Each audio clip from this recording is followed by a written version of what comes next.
the win together, lose together attitude, where we really are all building a company that isn't just so that our owner can go buy a boat, right? It's so that we have this incredible nest egg for retirement. By being an ESOP, your account grows, your financial stability grows just because the company is growing. Welcome to the Fine Homebuilding Pro Talk podcast, our regular discussion with building industry professionals. This is Fine Homebuilding contributor and production manager at TDS Custom Construction, Ian Schwandt. Today, I'm joined by Candice Rania, design department manager at Leff Construction in Sonoma County, California. You can find the Fine Homebuilding Pro Talk podcast and the original Fine Homebuilding podcast at finehomebuilding.com/podcast. You can leave feedback and ask questions there too. Candice, thanks for joining us today. Ian, so happy to be here. Thanks again for inviting me onto the podcast. Yeah. Tell us about how you got started as an interior designer and how you ended up at Leff. Yeah, this question's really fun because I get to think about my career origin story, where it all began. And so I did the math, and it's over 25 years ago.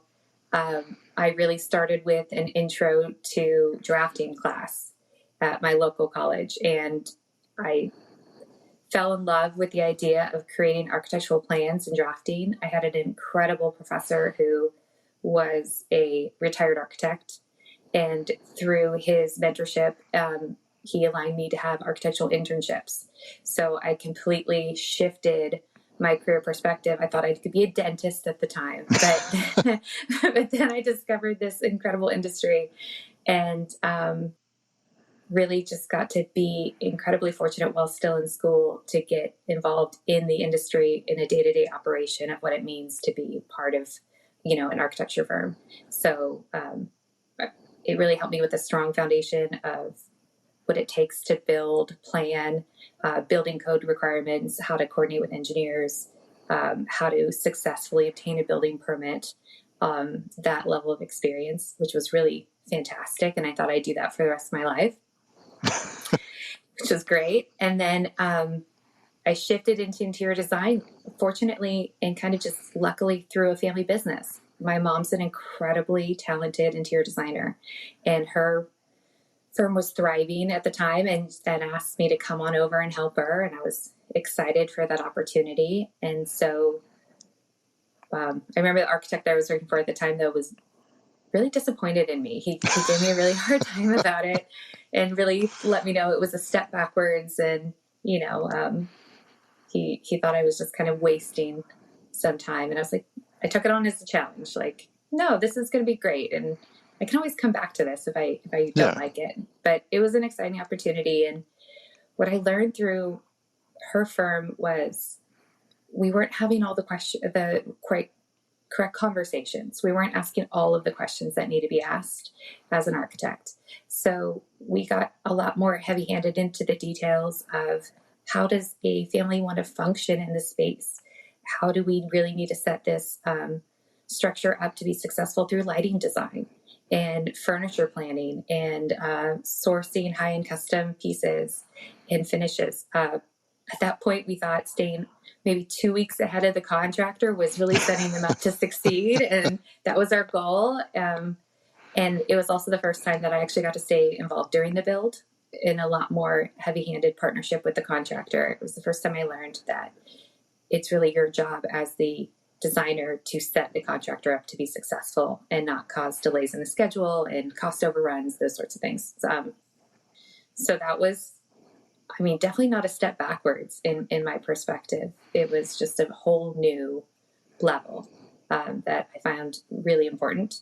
I think working with an interior designer intimately on a project is a really eye-opening experience for tradespeople, especially ones who haven't done it before, and maybe they're just more used to, here are the specs, here are the drawings, and this is what we're building. I know the first time that I worked with an interior design firm from Manhattan on a project, it was just like, one, it's mind-blowing the amount of additional information that a really well qualified interior designer can give the builder about a given material, or making you understand the reason you're building it this way is we're having this piece of furniture made that's going to fit in this space, and it's going to fit in this space in a way that allows someone to use it the way they want to be using the space, instead of just it's laid out like that on a drawing.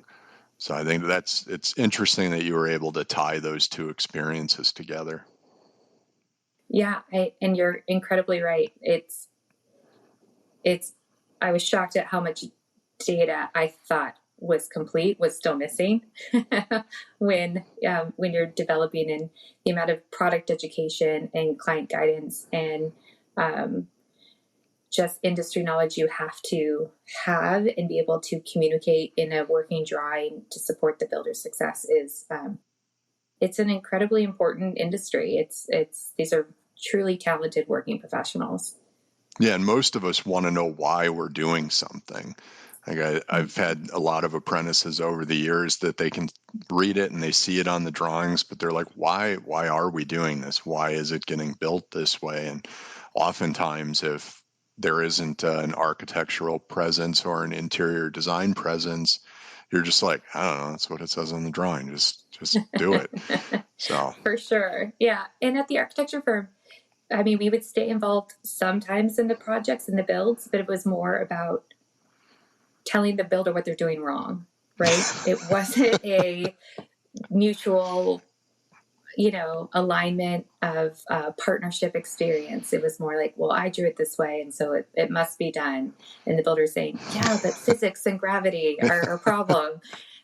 So it was a little bit contentious. And I know not every firm works that way. That was just my experience. and The at same that can be time, true. on the projects, you were independent from the build crew, right? That's right. Yeah. So I call it my previous Leff life before I joined Leff Design Build. I had independent architecture experience, independent interior design experience. And then actually, I ended up, while I was married to my husband, we joined his family business, which was they're general contractors building high-end custom homes in the Napa Valley. And so now I'm on that side of the third seat of this partnership, where I'm learning about the successes and the working frustrations of partnering with design professionals and understanding what it really takes to build an estimate and what it means to, just the legal requirements, the insurance requirements, and, the frustrations of actually putting a build together. So I've had the fortunate opportunity in my origin to be a little bit in each camp. And that's why, although I found that wildly successful to be at the contracting company, my marriage was not wildly successful. So I left that firm and then decided, do I go back to being independent? What am I going to do? I was doing a lot of research, and that's where I discovered Leff Design Build. And at the time, it was the only company that I had ever seen doing a design build approach. I thought it was the most clever experience I'd ever seen. I saw all the benefits for the homeowners. I also saw all the benefits as a working professional. And so I knocked on the door. I sent in my resume. I was like, we should be in each other's lives. You should know me. I'm all in. And they're like, thanks, kid. We're good. Like, we've got a good program running. We don't need any help. So I was like, oh, disappointed. That's such a great phrase. Thanks, kid. We're good. I feel like Yeah. it's definitely well rooted in the construction company lexicon, that phrase. Yeah. It was very much, I was disappointed, but I wasn't. Again, I like a challenge, so I wasn't completely discouraged. And I just said, okay, well, in the future, let me know. And luckily, a couple years later, I got a call from who ended up being my manager. His name was Ryan. I'm incredibly grateful for the opportunity he gave me. He said, hey, we're building out a new office space for ourselves. We've heard great things about you. At the time, I was doing commercial work and residential work. And they said, our design team is really focused on our residential projects. We'd love to have, more of a commercial eye on this for for our own company. And so I got to come in as a consultant and just have what I realize now was a very long, extended interview process where they were just seeing how it was to work with me on, our own office build out. And towards the end, our founder, Dave Leff, said, "Hey, I think our clients would really enjoy working with you. I think they'd really benefit from this experience." And I said, "I do too." So let me resubmit my resume. And I, completely put together the most gorgeous package. I think I had it professionally bound at the local print shop. I was not messing around because I wasn't saying, "I don't want a job. I want a job here. I want to work for you. I really respect what you're doing here." And I think Dave Leff has built just a phenomenal company on this design build philosophy. So I'm really excited now that I get to do all the different seats under one firm. So how did you go from that "thanks kid, we're good" to now you're the design department manager at Leff? That had to have been either a really quick journey or a long journey. I definitely feel like I've paid my dues. Nothing was given to me. It wasn't a quick snap the fingers. I've had two really phenomenal managers who preceded me in the department head position, Ryan being the first one.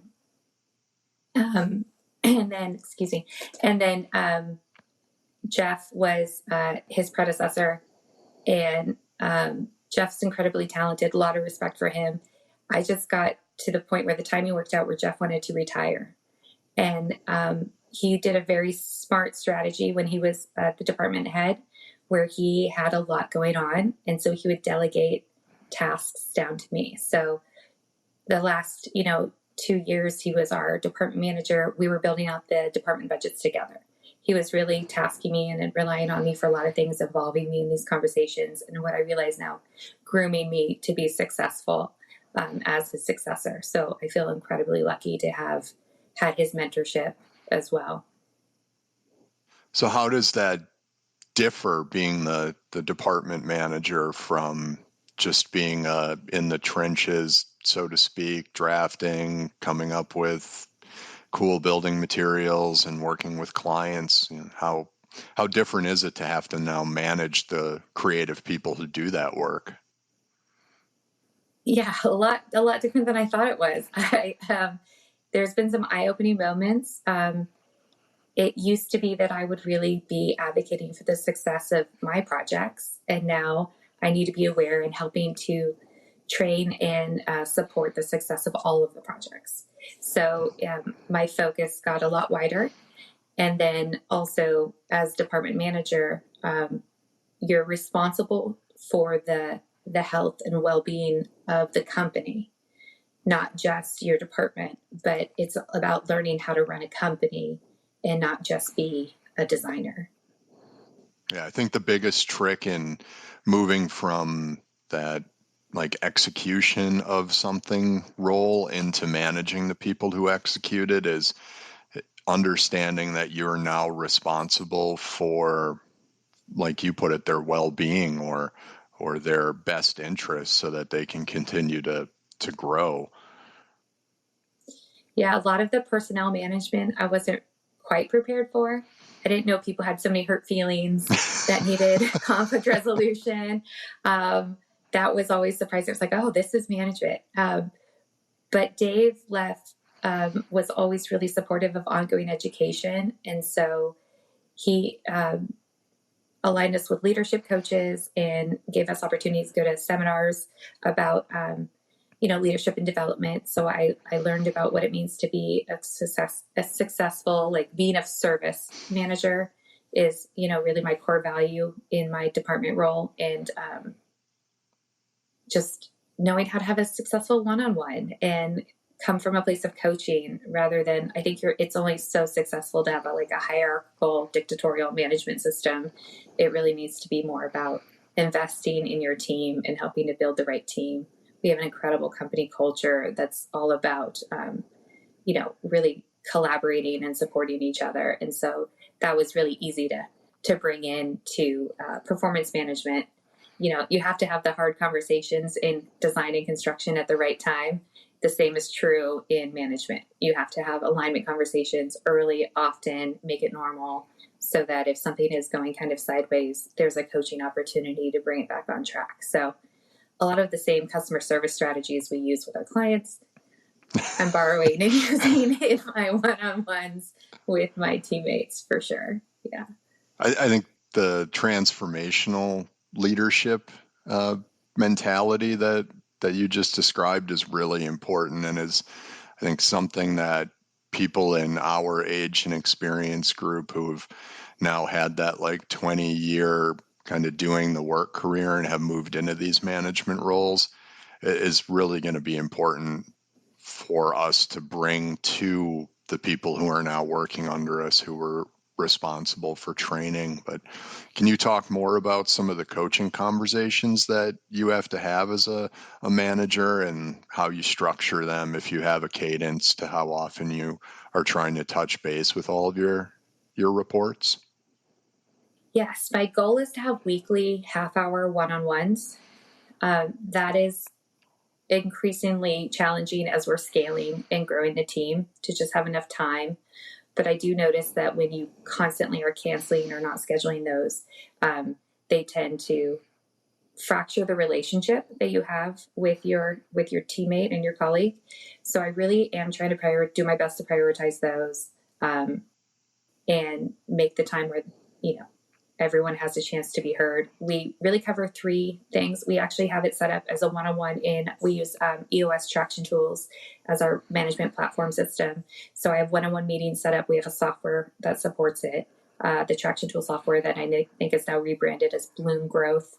But we do a quick same page meeting every week. So tell me about a success. That's always what we start opening. Like, tell me about a win, because I realize that a lot of my conversations can be about realigning and fixing and critiquing. And I never really was taking time to say thank you, or let's celebrate or appreciate the wins. And so I was like, oh, let's start off with a positive, because I do really feel a lot of gratitude towards my team. And I want to make sure that I'm making space for that to be part of the conversation. And then we IDS. So what do we want to identify that we talk about? What needs to go on the issues list? What are the most important things for you to bring? Here's the things I have to bring. Let's prioritize. A lot of the times I notice when I say mine first, they're like, yeah, let's talk about those things. So I try to go second as much as possible.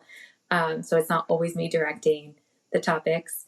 I think it's important for a manager to recognize that, like, I know what I think. That doesn't really matter. I'm not going to learn anything new just hearing myself repeat my thoughts that I have all the time. What is the team around me? What do they have to offer? And I really like the idea of starting off with that. What's one good thing? What's a win that you had, whether it's a personal life thing or a professional life thing, can be really powerful for opening that conversation. Yeah. Plus, I'm on the DISC spectrum. I'm an I, so I love the bonding and rapport stuff. I like to get a little insight into your life and your day, and I do care about how things are going at home. Work-life balance is really important, and I want to know if you're having something happen and need some extra support in the office. We really try to make it where there's room for both in your day, and it's really supported as a company. And I think that a lot of our employee retention and feedback that we get from our teammates is that they really appreciate that Leff is so good about supporting that life happens. Care is important. Care of your family, care of your parents, your children. It doesn't happen on Saturday and Sunday. It happens every day. Right. So yeah, it's good to have that chance to check in. And it's reminding people that work can be a functioning part of your life. It doesn't have to either be something that you're just continually cycling through different employers, chasing another couple dollars in salary. There can be other benefits to working for a company that is as invested in the worker as you're speaking of Leff being. Yeah, absolutely. And with this new, exploration of conversations about flex schedules, hybrid schedules, work from home abilities, just trying to navigate in real time, especially after COVID, what we can offer, what we're set up to support and succeed in really well, what programs should we be more aware of and focused on, and just how to maintain longevity within our teams, and really make sure that it's just a place that they don't just come and collect a paycheck, but they're actually contributing and thriving into helping build a successful company and a really lovely culture in the office. We want to try to have a little fun with what we do. You brought up EOS and traction tools, which I think is going to be familiar to some of the listeners. Can you talk a little bit more about the entrepreneurial operating system and being on a leadership team within a company and some of the responsibilities that you have that maybe other managers whose companies are not invested in something like EOS and traction have? For sure. I drink all the EOS Kool-Aid. I'm fully in. What happened on my perspective, from my perspective at Leff, is Leff, our founder, decided I'm going to retire and I'm going to sell the company to the employees. So we're going to become an ESOP, an employee-owned company. But that took years, right? That's not a quick decision. That's not something that happens overnight. So he was foreshadowing where we're at today, but this was a few years ago. He said, I need a truly functioning leadership team. So he gave us 2 books. He gave us 5 Dysfunctions of a Team by Patrick Lucioni, and he gave us Traction, which is the US model. And he said, read these over the weekend. We're going to have our very first leadership meeting on Tuesday next week. And so hopefully it was a long weekend. Nope. We move at a very fast pace over here. So each department head went home, read the books, and of course, being the thorough researcher that I am, I stayed up till 2 a.m. and deep dove a workbook. This is how Leff is going to use Traction. Here is the why behind the exercise. Here's the exercise. This is how we're going to execute it. I went into the leadership meeting and said, we need a retreat. This is how we're going to do it. And really made a pitch and, 37-page document, not quite, bound and laminated, but almost. Later, the team agreed. They're like, this is amazing. Absolutely. We're all in, because the goal of Traction and the EOS model is to create one functioning leadership voice, one that we're all using the same tools, operating on the same platforms. We're all different personalities. We all have different priorities, but really identifying as a leadership team what's in the best interest of the company so that we're moving it forward at the same pace, at the same time. We're all working towards the same goals, and we're not unintentionally derailing the success of another department because we're not on the same page. So it was a really fantastic way to begin and build a leadership team that created strong communication skills, strong conflict resolution skills. We realized conflict's important, it's healthy, but how are we going to deal with it, right? We set some ground rules. So we did all the exercises, and I think have truly benefited from embracing and adopting this platform and the system. Plus, you don't have to reinvent the wheel. You don't have to come up with the strategies on your own. It's already laid out for you. And if you truly adopt them holistically, you really see the benefit pretty quickly. How many people are on your leadership team, and what other facets or departments in the company do they represent? It's varied over the years. So each department head was represented on the leadership team, plus Dave Leff, our founder. So sales and marketing, design, finance, and production, and then our founder. So at one point we had 5 people on the team. We have now grown, scaled, and adjusted. Some people have retired. So now technically I'm the pre-production manager, where sales, marketing, design, and estimating are all under my purview. And so I'm the one person. Morgan Thomas, who is our production manager, is on leadership. And then Denise Edgerton, our head of finance, our controller, is on leadership team. So now we're like the trifecta of pre-design or design and pre-construction, construction, and finance are the hub of the leadership team. And then we'll have our general manager or CEO join as the fourth person. That's a lot of work that is under your purview. From everything that happens before hammer swinging starts is your deal, huh? It is. Yeah, that has been a leap of growth for me individually. The benefit has been just a very smooth understanding of the systems and really making sure that we do small little tweaks and approaches where we look at it that marketing, their client is actually sales, right? So marketing needs to support sales, sales needs to support design, design needs to support estimating, right? So it's all of us treating each other with a lot of customer service and respect in that way of like proper handoffs and setting them up to succeed. And by being able to manage all of it, I'm like, oh, well, that wasn't working, right? Like you can find the holes in the system and quickly infill them without not a lot of lag because no one's there to like challenge you. Well, we've always done it this way, so we need to stay doing it this way. So it's actually created a really smooth, cohesive system. It's a lot of work, but I think so far we've really seen a good benefit of it.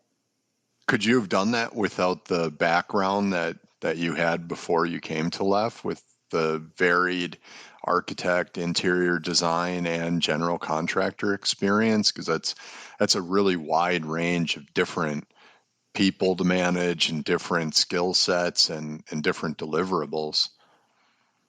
I think it would have been really hard, to be honest. I mean, I think anyone, if you want to learn more than's necessary and dig in and be inspired to grow, if you're, a self-starter, yeah, of course you can.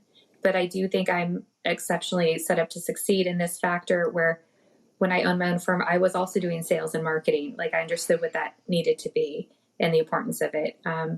When I'm working with builders, I understand what it means to really set them up for success. 2 weeks in advance notice is not enough time. But we thought we were so clever at the time. But yeah, no, I do feel uniquely qualified in a lot of ways, but I also think that there's nothing wrong with having a recipe where they're not one person. And, your marketing person is truly an expert and your sales team leader is truly an expert and your design team leader is truly an expert. That's completely fine. Same with estimating. I just feel like I'm a little bit of a unicorn and I'm really lucky to be given a platform where I can really just continue to exercise my growth and development and my skill set and knowledge. And part of that growth is being part of the ESOP and being an employee owner of the company. So what is it like to be both a manager and an owner at an employee-owned company? Yeah, it's been amazing. The win together, lose together attitude that we've allowed to bring into the company has been pretty incredible, where we really are all building a company that isn't just so that our owner can go buy a boat, right? It's so that we have this incredible nest egg for retirement. You have future wealth diversification and growth management. Not everyone in the trades has a retirement account. So not only do we offer a 401k, but then you have to financially contribute to it. We do a match, but you still take some money out of your pocket in order to make that grow. By being an ESOP, your account grows, your financial stability grows just because the company is growing. So if the company does well, you individually are going to benefit. And I think that is an incredible gift that Dave Leff has provided for us as employees. I think it's really helped have some, financial literacy conversations internally where we're having, education platforms available for every member of our team to really engage in the company understandings of how the financials work and what these things mean. There definitely is the first year where we were bridging, trying to understand what it means to be an ESOP of, hey, does that mean I get to make all the decisions? And I'm like, no, you don't get to hire and fire people. You still have a manager. Just because you work at Pepsi doesn't mean you get to pick the next flavor. Like, that's not how this works. So there was a lot of education around what it means to truly be an ESOP. But there's a lot of amazing benefits as a company that we get as well. How does a ESOP differ from some of the other employee-owned co-op style models that other construction companies have begun adopting? Yeah, I'm not sure what other models you're referring to. Can you expand on that a little bit? So there's some where I think it's the worker-owned co-op model that some of the like East Coast and Northeast companies have adopted. I hadn't heard the ESOP term until talking to you and Morgan about it. Nice. I need to do some research on the co-op model. I hadn't heard that term until you mentioned it. So to be truthful, I'm not sure how they compare and contrast, but for the ESOP itself, the structure of that is we have a board of directors that oversees the company. Our founder is retiring from the day-to-day operations, but he's the chairman of the board, right? So he has a commitment of at least 2 years as chairman of the board to make sure that this company is successful and viable outside of him. So it's not like he can just sell the company and then be like, great, See ya. thanks for the check, see ya. Yeah, Thanks exactly. for the vote. Thanks for the vote, exactly. No, he stays involved. He has to ensure that we are going to be viable, successful long term, from the chairman of the board position, which is great. And then internally, the legal structure is we are employee owned. We'll have shares distributed every year. We have valuations that happen annually from a third party outside evaluation company. They measure our performance, what we have on the books and backlog, sales pipeline, also how the industry is doing as a whole. They measure our competitors around us from what they can get from market data, and they create a share price value every year. So when life is good, the shares are up. When it gets a little lean and it's a little bit rougher, the share price either stays the same or goes down, just depending on where we're at, where our position is at in the market.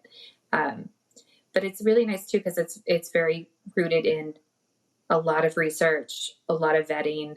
It's not how we feel the company's doing it. There's no way to like change the share price so that we sound better or look better, right? It's completely out of our control. So it's a nice evaluation opportunity. Was it difficult to become one? Did you have to like hire some firm that helped you go through the change? Absolutely. Yeah, it's expensive. And I think that's why a lot of companies maybe don't do it. It's such a great program. I can't believe everyone's on an ESOP, but it is an expensive thing to start up. Attorneys are involved. You have to have a trustee. You have to have chairman of, you need a board of directors, which, have outside, they can't all be internal members. So you have to pay for external board members. There's a lot of paperwork, a lot of vetting, a lot of paying these consultants to proof us. We have to actually qualify to be an ESOP. But the benefit that offsets the expense is you only pay payroll taxes. So you're really kind of a tax-free business. So all of the money that we would normally be spending on income tax or, any other kind of taxable fees are going into supporting the fees of the, trustee or the board of directors or anything else. And it actually isn't as expensive as what we were paying in taxes. So you had me at tax avoidance. Yeah, it's been a magical thing. So, yeah. But yeah, you have to have a special accountant. It isn't just the sole proprietor getting to do whatever they want to do anymore. It's been a shift where now everything is, board directed, a lot of compliances. It's not one individual having control over win or lose. Like if we don't hit our financial targets in the past, Dave Leff could be like, okay, but I'm still awarding bonuses and it just means less profit share for me. Now, when we don't hit our financial targets, it's the company didn't perform. Sorry, right? We're not doing your profit share bonus. Your ESOP shares are completely different. Just profit share is something that we elect to do on top of the 401k and on top of the ESOP shares. But it is a board decision now. And you have to really come prepared to make a good argument to make these things happen. Because you're not just trying to convince one person, you got to convince a board now. Yeah. From your interior designer perspective and your pre-production manager perspective, what's an ideal project for your company look like? We love, Leff is really well situated to do whole home remodels. So existing structures that need reinvention for whatever reason, that is what we're really geared up well to do. We are also boutique custom home builders where we'll do one or two new construction projects a year, but not production level in any way.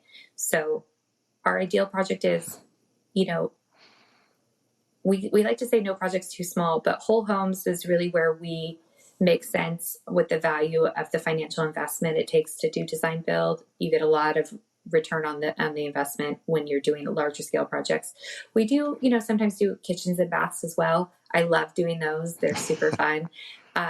But we can be a bit expensive compared to, a regular builder. And if you don't need all the heavy handed lifting of, a full design service, it might be a little too much for you. But we have plenty of clients who just really like it. So they're willing to partner with us on smaller projects. But ideally, any project that really needs a clever solution is my favorite. So let's get inventive. Let's be smart with what we're doing. Let's be intentional with your budget. That's ideal for us. And then any client who really sees the value in design build, who understands the relationships and the partnerships, that is ideal. We're not a normal builder. We're not a normal architect or designer. It really is one big team, and we're looking for homeowners who want to be a member of that team and, adopt our process and get into the workflow with us and make good decisions and feel really well educated and really content so that we can move forward on all those decisions to end up in a successful build.